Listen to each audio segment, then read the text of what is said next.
ষষ্ঠ শ্রেণীর প্রিয় শিক্ষার্থী, আজকে তোমাদের গণিত বইয়ের অনুসরণী 1.3 আমরা এর 5 নাম্বার এবং একে একে সবগুলি অঙ্ক করব। 5 নম্বর অঙ্কটি দেখো কি বলতেছে, কোন বৃহত্তম সংখ্যা দ্বারা 100 ও 184 কে ভাগ করলে প্রত্যেকবার ভাগশেষ 4 থাকবে। তাহলে যেহেতু এখানে 4 এর কথা বলা হয়েছে, 4 থাকবে, সেই জন্য আমাদের দুটি সংখ্যা থেকে 4 করে বিয়োগ নিতে হবে, তারপরে অঙ্কটা করতে হবে। তাহলে দেখো 100 থেকে 4 বিয়োগ করতে হবে, থাকবে কত? 96। এবং 184 থেকে 4 বাদ দিতে হবে, তাহলে থাকবে কত? 180। তাহলে 96 এবং 180 এই দুইটা সংখ্যা দিয়ে আমাদের অঙ্কটা শুরু করতে হবে। তবে চলো দেখতে থাকি, পড়তে থাকি। তাহলে এই অঙ্কটি সমাধান করার জন্য 100 থেকে 4 বাদ দিলে থাকবে কত? 96। তাহলে লিখি আমরা 96, আর ওইখানে ছিল কত? 184। এখান থেকে 4 বাদ দিলে থাকে কত? 180। এখন আমরা এই 180 কে কি করব? এই 96 দিয়ে ভাগ দিব, দিলাম যাবে একবার, লিখলাম একবারে পাইম কত? 96। তাহলে এখানে আবারও লিখি 96, এই লিখলাম 96। এখন এটাকে বিয়োগ করি, তাহলে কি হবে দেখো, 10 থেকে এটা 10 ধরতে হবে, 10 থেকে 6 গেলে থাকবে কত? 4। আর এটাকে ধরতে হবে কত? 10, যেহেতু এখানে 1 দিছিলাম, তাহলে 18 থেকে 10 গেলে থাকবে কত? 8। আর এখানে এই যে 1 দিছিলাম, এই 1 এখানে একে একে কাটা। আবার দেখো এখন কি হলো, তাহলে এখন আবারই এই 96 বড়, এটি ছোট, তাহলে আবার এটা দিয়ে 96 কে ভাগ দিব। আবারই দেই, এখানে লিখি 96 দিলাম। এখন দেখি এই 96 এর মধ্যে 84 ভাগ কত যাবে? একবার, তাহলে লিখলাম 1, হবে কত? 84। এই লিখলাম 84। এখন এটাকে বিয়োগ করে দেখি কি হয়। এখন এটাকে দেখো, 6 থেকে 4 গেলে থাকে কত? 2। তারপরে দেখো 9 থেকে 8 গেলে থাকে কত? 1, হলো কত? 12। এখন আবার এই 12 দিয়ে ভাগ করবো ওই 84 কে। 84 কে যদি আমরা 12 দিয়ে ভাগ দিই, তাহলে পাবো কত? দেখো কি হয়, একেবারে 7 দিয়ে করব, 7 বার যাবে। 7 বারে কত হবে? 7 12 84। 7 12 কত হলো? 84।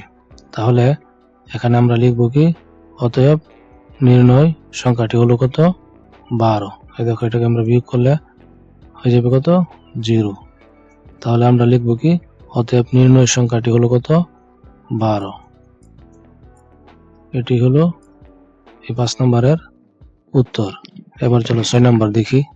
6 নম্বর অঙ্কটি কি বলতেছে, কোন বৃহত্তম সংখ্যা দ্বারা 27, 40 ও 65 কে ভাগ করলে যথাক্রমে 3, 4 ও 5 ভাগশেষ থাকবে। সেজন্য আমাদের কি করতে হবে? 5 নম্বরের মতো 27 থেকে 3 বিয়োগ করব, 40 থেকে 4 বিয়োগ করব এবং 65 থেকে 5 বিয়োগ করে যে সংখ্যাটি পাবো, ওই 3টি সংখ্যা দিয়ে আমাদের অঙ্ক করতে হবে। তবে খেয়াল রাখতে হবে, যখন বৃহত্তম বলবে, কি বলবে? বৃহত্তম বলবে, তখন কিন্তু আমাদের গসাগু নিয়মে অঙ্কটি করতে হবে। আর যদি ক্ষুদ্রতম বলে, তখন লসাগু দিয়ে করতে হবে। যেহেতু বৃহত্তম বলছে, তাই আমরা এই অঙ্কটা গসাগু দিয়ে করব। চলো দেখতে দেখি। তাহলে অঙ্কটি এইভাবে করতে হবে, 27 থেকে 3 বাদ দিলে 24, 40 থেকে 4 বাদ দিলে হবে 36, 65 থেকে 5 বাদ দিলে হবে কত? 60। এখন এইভাবে তাহলে কত পেলাম? 24, 36 এবং 60। এটা আমরা কি করব? প্রথমে 2 দিয়ে ভাগ করব, তাহলে কত হয়? 12। 2 দিয়ে 36 এর ভাগ করলে হবে কত? 18। 2 দিয়ে 60 এর ভাগ করলে হবে কত? 30। আবার 2 দিয়ে করব, তাহলে পাবে কত? 12 মাঝে 2 যা 6 বার, 18 মাঝে 2 যায় 9 বার, 30 এর মাঝে 2 যা 15 বার। পরবর্তীতে আবার 3 দিয়ে করব, 6 এর মাঝে 3 যায় 2 বার, 9 এর মাঝে যায় 3 বার এবং 15 এর মাঝে যায় 5 বার। তাহলে আমরা লিখবো, অতএব গসাগু সমান সমান এই যেটি 2 2 3, 2 গুণন 2 গুণন 3।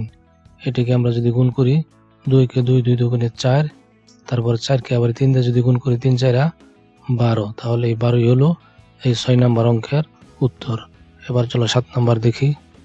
তাহলে 7 নম্বর অঙ্কে বলতেছে কোন ক্ষুদ্রতম সংখ্যাকে 8, 12, 18 এবং 24 দ্বারা ভাগ করলে প্রত্যেকবার ভাগশেষে 5 হবে। তাহলে দেখো আগের 5 নম্বরে বলছিল বৃহত্তম, 6 নম্বরে বলছিল কি বৃহত্তম, তাই আমরা গসাগু করছি। যেহেতু ক্ষুদ্রতমর কথা বলতেছে তাহলে এই অঙ্কটি অবশ্যই আমাদের লসাগু দ্বারা করতে হবে। লসাগু দিয়ে করলে আমরা এর উত্তরটা পাবো। চলো তাহলে অঙ্কটি করি। সংখ্যাটি ছিল 8, 12, 18, 24। তাহলে এটাকে যদি আমরা লসাগু করি, প্রথমত আমরা 2 দিয়ে করি। 2 দিয়ে করলেও পাবো কত? 8-এর মাঝে 2 যায় 4 বার, লিখলাম 4। 12-র মাঝে 2 যায় 6 বার, লিখলাম 6। 18-র মাঝে 2 যায় 9 বার, 9।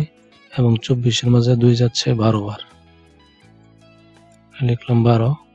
আবার এটা আমরা জোড় সংখ্যা দিই। আবার যদি 2 দিয়ে নিই তাহলে হবে কত? 2। এখানে হবে কত? 3। এখানে 9-এর 9 থাকবে, আর এখানে হবে কত? 6। 12 মাঝে 2 যাচ্ছে 6 বার। এখন আমরা এটাকে আবার দেখি কি দিয়ে নেওয়া যায়। আবারও 2 দিয়ে নিই। 2 দিয়ে নিলে হবে কত? 1। এখানে 3-এর 3 নামবে, 9-এর 9 থাকবে, এবং এই 6-এর হবে কত? 3 দুগুণে 6। এখানে আসবে কত? 3। এখন বিজোড় সংখ্যা সবটি, তাই 3 দিয়ে নিব। 3 দিয়ে নিলে হবে কত? 1। 3-এর মাঝে 3 যায় 1 বার, এখানেও 1। 9-এর মাঝে 3 যায় 3 বার, দিলাম 3, এবং 3-এর মাঝে 3 যাচ্ছে 1 বার। তাহলে এখানে বাংলায় লিখবা যে লসাগু। লসাগু লিখে লিখবা সমান সমান কত পেলাম? 2 গুণন 2 গুণন 3টি গুণ 3টি 2 পেয়েছি। তারপরে 3 পেয়েছি কয়টি? 3টি, 1টি 1টি। তাহলে 3 গুণন 3। এই সবটি যদি আমরা গুণ করি, 2 কে 2, 2 দুগুণে 4, 4 দিয়ে আবার এই 2টারে আবার এটি সবটি যদি এভাবে গুণ করে আমরা পাবো কত? 72। হবে কত? 72। এবং শেষে আমাদেরকে কি বলছে?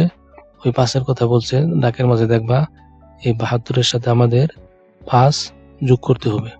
তাহলে এখানে লিখবে নির্ণয় ক্ষুদ্রতম সংখ্যাটি হলো, লিখবে 72, তারপরে দিবে যোগ 5 সমান সমান। তাহলে কত হবে? উত্তর হবে 77। এটি হলো উত্তর। এখানে লিখবে নির্ণয় লসাগু, আর এখানে লিখবে নির্ণয় ক্ষুদ্রতম সংখ্যাটি হলো, তারপরে 72 যোগ 5 সমান সমান 77। উত্তর 77। এই হয়ে গেল।